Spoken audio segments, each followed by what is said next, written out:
আজকে এই ভিডিওটিতে বাস্তুতন্ত্রের খাদ্য শৃঙ্খল সম্পর্কে আলোচনা করব। তো মূল আলোচনায় যাওয়ার আগে আমরা খাদ্য শৃঙ্খল সম্পর্কে কয়েকটি গুরুত্বপূর্ণ বিষয় একটু জেনে নেব।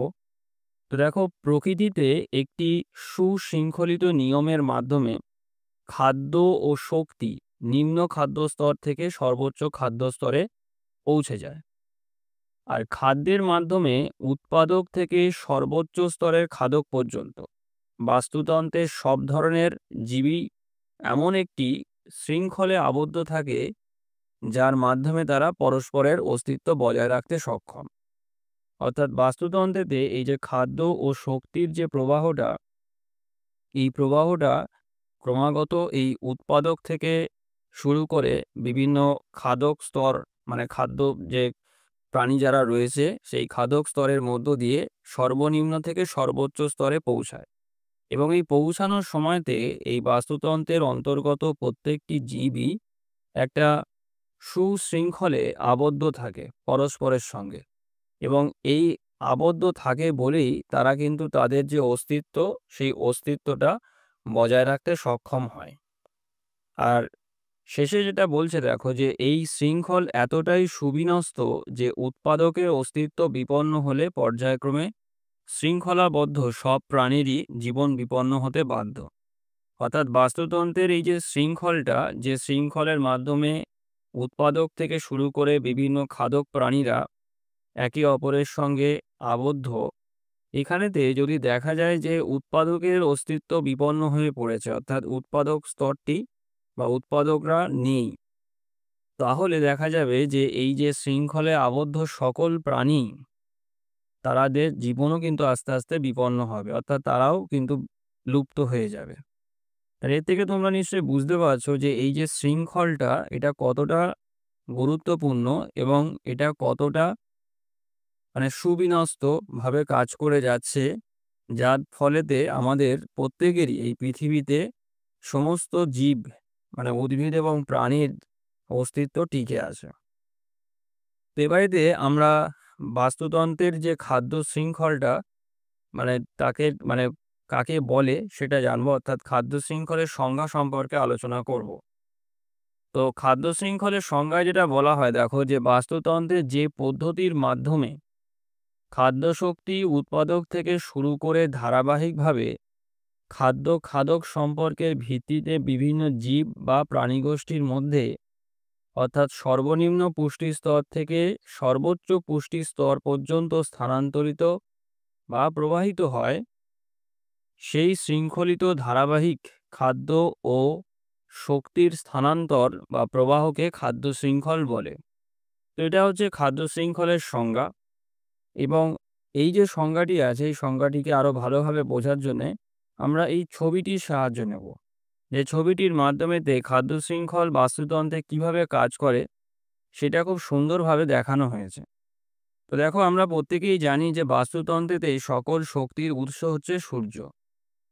তো এবারে এই যে সূর্য, যে সৌরশক্তি আছে, এই সৌরশক্তি এই উৎপাদক যারা রয়েছে, অর্থাৎ সবুজ উদ্ভিদ, এই উৎপাদকেরা কি করে, তাদের নিজেদের শরীরেতে আবদ্ধ করে এবং খাদ্য প্রস্তুত করে। এবারে এই উৎপাদক যারা, এই উৎপাদকদের প্রথম শ্রেণীর খাদকরা খাচ্ছে, এবং তার ফলেতে খাদ্য এবং শক্তি এই উৎপাদক থেকে কিছুটা এদের দেহেতে স্থানান্তরিত হচ্ছে। আবার প্রথম শ্রেণীর খাদকদেরকে আবার দ্বিতীয় শ্রেণীর এই খাদকরা খাচ্ছে। তার ফলেতে কি হচ্ছে, ক্রমাগত এই প্রথম শ্রেণীর খাদক থেকে শক্তি আবার এই দ্বিতীয় শ্রেণীর খাদক স্তরেতে স্থানান্তরিত হচ্ছে। আবার এই দ্বিতীয় শ্রেণীর খাদকদেরকে আবার তৃতীয় শ্রেণীর খাদকরা খাচ্ছে, এবং তার ফলেতে দেখা যাচ্ছে যে এই তৃতীয় শ্রেণীর যে খাদক যারা রয়েছে, তৃতীয় শ্রেণীর যে খাদক প্রাণী যারা রয়েছে, এই তাদের শরীরেতে যাচ্ছে, দ্বিতীয় থেকে তৃতীয়তে চলে যাচ্ছে। আবার এই তৃতীয়দের যারা খাচ্ছে, চতুর্থ শ্রেণীর খাদক, তাদের শরীরেতে তৃতীয়র যে শক্তি আছে সেটা আবার চলে যাচ্ছে। এবং যখন দেখা যায় যে বাস্তুতন্ত্রের এই খাদক প্রাণীদের যখন মৃত্যু হয়, তখন বিয়োজকরা কি করছে, তাদের শরীরকে বিয়োজিত করে আবার সরল উপাদানে পরিণত করে প্রকৃতিতে ফিরিয়ে দিচ্ছে, এবং যে উপাদানগুলো আবারও হচ্ছে এই উৎপাদক যারা রয়েছে, উৎপাদক শ্রেণীর শরীরেতে আবার প্রকৃতি থেকে তারা আবার এই শরীরেতে আবার ফিরে আসছে। মানে তারা যখন আবার মানে এই যে বিয়োজকদের দ্বারা যে সরল উপাদানগুলো আছে, এই উপাদানগুলোকে তাদের শরীরেতে নিয়ে মানে গ্রহণ করে আবার সরল খাদ্য তৈরি করছে। তো এরকমভাবে এই যে উৎপাদক থেকে বিভিন্ন খাদ্য স্তরের মধ্য দিয়ে এই খাদ্য এবং শক্তির একটা স্থানান্তরণ ঘটে। এবং এই পদ্ধতিটা বাস্তুতন্ত্রে ক্রমাগত একটা শৃঙ্খলের মধ্য দিয়ে ক্রমাগত আবর্তিত হতে থাকে। এটা কন্টিনিউ চলতে থাকে এবং তার মাধ্যমেতেই হচ্ছে আমাদের অস্তিত্ব টিকে থাকে। আর এটাকেই খাদ্য শৃঙ্খল বলে। মানে প্রত্যেকেই দেখো এই ছবিটাতে তোমরা দেখলে বুঝতে পারবে যে প্রত্যেকেই কিন্তু একে অপরের সঙ্গে একটা শৃঙ্খলের দ্বারা আবদ্ধ। প্রত্যেকটা মানে জীব এবং প্রাণী। এবং যেটা বলা হয় দেখো যে যদি উৎপাদক যদি না থাকতো বা এই যে সবুজ উদ্ভিদ যদি না থাকতো, তাহলে ১ম শ্রেণীর খাদকেরা কোনো খাদ্য গ্রহণ করতো না। আর ১ম শ্রেণীরও তাহলে অস্তিত্ব থাকতো না। তাহলে ২য় শ্রেণীরও থাকতো না। তারাও খাবার পেত না। তাহলে ৩য় শ্রেণীরও থাকতো না। তো এরকমভাবে তাহলে আস্তে, আস্তে এই পরবর্তী যে শ্রেণীগুলো রয়েছে খাদক শ্রেণী, এদের অস্তিত্ব আস্তে, আস্তে বিপন্ন হয়ে পড়তো। লুপ্ত হয়ে যেত এরা। এবং আমরা সবাই মানুষও, এখানে মানুষ নেই কিন্তু আমরাও এই খাদ্য শৃঙ্খলেরই একটা অংশ। আমরাও রয়েছি এর মধ্যে। ঠিক আছে? তো এরকমভাবেই প্রকৃতিতে তথা বাস্তুতন্ত্রেতে এই খাদ্য শৃঙ্খল কাজ করে থাকে। আর এটাই হচ্ছে খাদ্য শৃঙ্খলের যে সংজ্ঞা যেটা বললাম, সেই সংজ্ঞার যে চিত্রিত রূপ সেটা। এরপরেতে দেখো আমরা এই যে খাদ্য শৃঙ্খলের যে বৈশিষ্ট্যগুলো আছে, সেই বৈশিষ্ট্যগুলো সম্পর্কে একটু জানবো।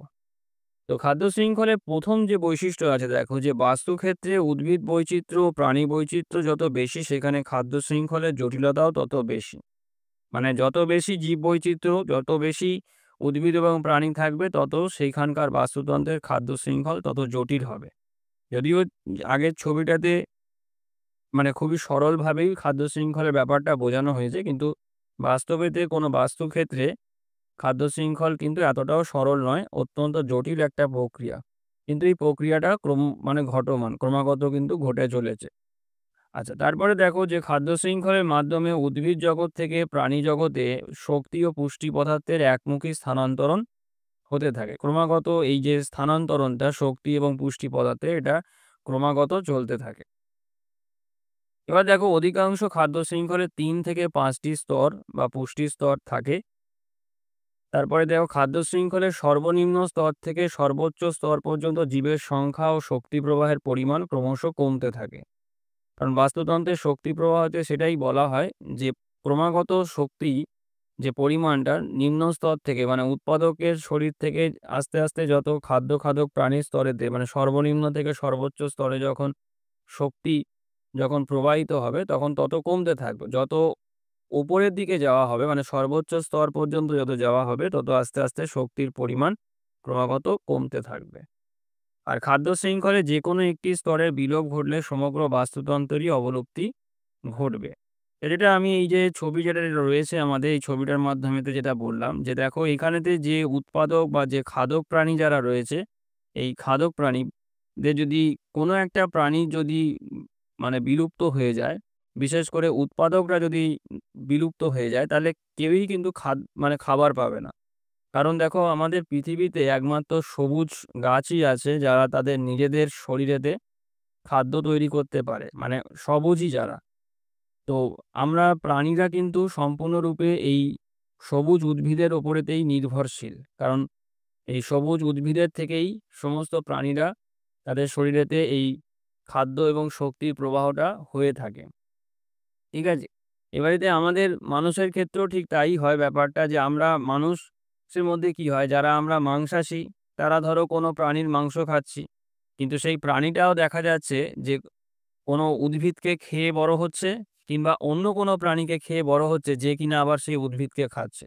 তো এই সরল নিয়মটা তোমরা নিশ্চয়ই জানো। আর যে সমস্ত মানুষেরা ধরো শাকাহারী, যারা মাছ মাংস খায় না, তারা তো সরাসরি এই উৎপাদকের তৈরি মানে সবুজ উদ্ভিদের তৈরি খাদ্যের উপরেতে নির্ভরশীল। তো এইভাবেই কিন্তু বাস্তুতন্ত্রের এই খাদ্য মানে শৃঙ্খলের যে গতি বা খাদ্য শৃঙ্খলের যে ধারাটা, এটা কিন্তু চলতে থাকে। আর এইভাবেই আমাদের জীবের অস্তিত্ব পৃথিবীতে টিকে থাকে।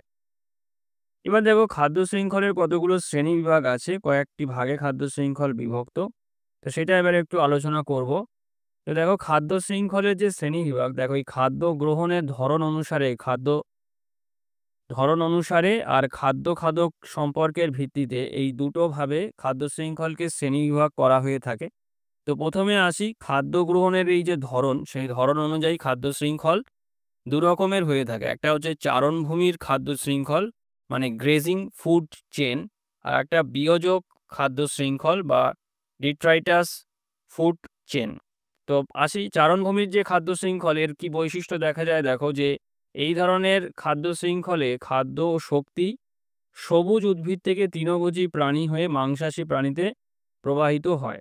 যেমন ধরো এই সবুজ উদ্ভিদ, তাকে হরিণ খাচ্ছে এবং হরিণকে বাঘ খাচ্ছে। আর বিয়োজক খাদ্য শৃঙ্খলেতে কি হয়, এইরূপ খাদ্য শৃঙ্খলেতে শক্তি প্রবাহ অনুখাদক বা বিয়োজক স্তর থেকে শুরু হয়ে বড় প্রাণীতে শেষ হয়। যেমন পচা পাতা, তাকে খাচ্ছে হচ্ছে লার্ভা, এবং এই লার্ভাদের খাচ্ছে মাছ, এবং মানে ছোট মাছ, এবং এই ছোট মাছদের বড় মাছ খেয়ে থাকে এইভাবে। আর একটা খাদ্য খাদক সম্পর্কের ভিত্তিতে এই খাদ্য শৃঙ্খল তিন ভাবে বিভক্ত। একটা হচ্ছে শিকারী খাদ্য শৃঙ্খল বা প্রেডিটার ফুড চেন। এই ধরনের খাদ্য শৃঙ্খলেতে কি হয় না, এই খাদ্য শৃঙ্খলেতে খাদ্য ও শক্তি তৃণভোজী প্রাণী থেকে শুরু হয়ে খাদ্য খাদক সম্পর্কের ভিত্তিতে বৃহত্তর মাংসাশী প্রাণীর স্তরে শেষ হয়। যেমন দেখো এই যে ঘাস ফড়িং, তাকে ব্যাঙ খাচ্ছে, তাকে সাপ খাচ্ছে, মানে ব্যাঙকে সাপ খেয়ে নিচ্ছে এবং সাপকে আলটিমেটলি বাজ পাখি খেয়ে নিচ্ছে। আর একটা হয় সেটা হচ্ছে পরজীবী খাদ্য শৃঙ্খল বা প্যারাসাইট ফুড চেন। তো এরকম খাদ্য শৃঙ্খলাতে কি হয় দেখো, যে শক্তি প্রবাহ বৃহৎ প্রাণী থেকে শুরু হয়ে ক্রমশ ক্ষুদ্র প্রাণী হয়ে অতি ক্ষুদ্র পরজীবী প্রাণীতে শেষ হয়। যেমন গরু, এবং তারপরে হচ্ছে কৃমি এবং বিয়োজক, এরমভাবে। তারপরে দেখো মৃতজীবী খাদ্য শৃঙ্খল, যেটাকে স্যাপ্রোফাইটিক ফুড চেন বলে। তো এই ধরনের খাদ্য শৃঙ্খলাতে কি হয়, এই ধরনের খাদ্য শৃঙ্খলে মৃত ও গলিত জীবদেহ থেকে ক্রমান্বয়ে জীবাণুর দিকে শক্তি প্রবাহিত হয়। অর্থাৎ মৃত ও গলিত প্রাণীদেহ, সেখান থেকে ছত্রাক, তারপরে তার থেকে ব্যাকটেরিয়া। তো এই হচ্ছে খাদ্য শৃঙ্খলের শ্রেণীবিভাগ। এইভাবে খাদ্য শৃঙ্খলকে শ্রেণীবিভক্ত করা হয়ে থাকে। মানে বাস্তুক্ষেত্রে বিভিন্ন রকমের এই খাদ্য শৃঙ্খলগুলো একসঙ্গে কিন্তু কাজ করে, কোনোটায় একটা একটা করে কাজ কিন্তু করে না। আর সেই জন্যেই কিন্তু খাদ্য শৃঙ্খলা একটা জটিল প্রক্রিয়া, এবং বিশেষ করে যে সমস্ত বাস্তুক্ষেত্রে জীবের প্রজাতির সংখ্যা বেশি, জীব বৈচিত্র্য যেখানেতে বেশি, সেখানেতে খাদ্য শৃঙ্খল ততটা জটিল। সবার শেষেতে এই খাদ্য শৃঙ্খলের গুরুত্ব কী সেটা আমাদের জানতে হবে। তো খাদ্য শৃঙ্খলের মাধ্যমে সবুজ উদ্ভিদ তথা উৎপাদক থেকে খাদ্য ও শক্তি সব ধরনের খাদক স্তরে প্রবাহিত হয়। অর্থাৎ খাদ্য শৃঙ্খল যদি না থাকতো, তাহলে এই যে খাদ্য এবং শক্তির যে প্রবাহটা, এটা হতো না। এই খাদ্য শৃঙ্খলের মাধ্যমেতেই আমরা সবাই একটা শৃঙ্খলের মধ্যে আবদ্ধ, এবং সেই আবদ্ধ থাকার কারণেতেই খাদ্য ও শক্তি এই প্রবাহিত হয় একদম উৎপাদক থেকে সর্বনিম্ন খাদক থেকে সর্বোচ্চ খাদক স্তর পর্যন্ত। তারপরে দেখো যে তারপরের যে গুরুত্বটা, যেটা যেহেতু খাদ্য খাদক সম্পর্কের মাধ্যমেই সবুজী উদ্ভিদ ছাড়া বাস্তুতন্ত্রের অন্যান্য জীব বেঁচে থাকার জন্য প্রয়োজনীয় খাদ্য ও শক্তি পায়, সেহেতু খাদ্য শৃঙ্খল বিনষ্ট হলে বাস্তুতন্ত্রই অস্তিত্বই বিপন্ন হবে। এই পৃথিবীতে একমাত্র সবুজীরা সবুজ উদ্ভিদরাই নিজের দেহে খাদ্য প্রস্তুত করতে পারে, কিন্তু কোনো প্রাণী তার নিজের দেহে খাদ্য প্রস্তুত করতে পারে না। তারা খাদ্যের জন্যে, অর্থাৎ শক্তি এবং খাদ্যের জন্যে এই উৎপাদক তথা সবুজ উদ্ভিদের ওপর স্বভোজীদের ওপর নির্ভরশীল।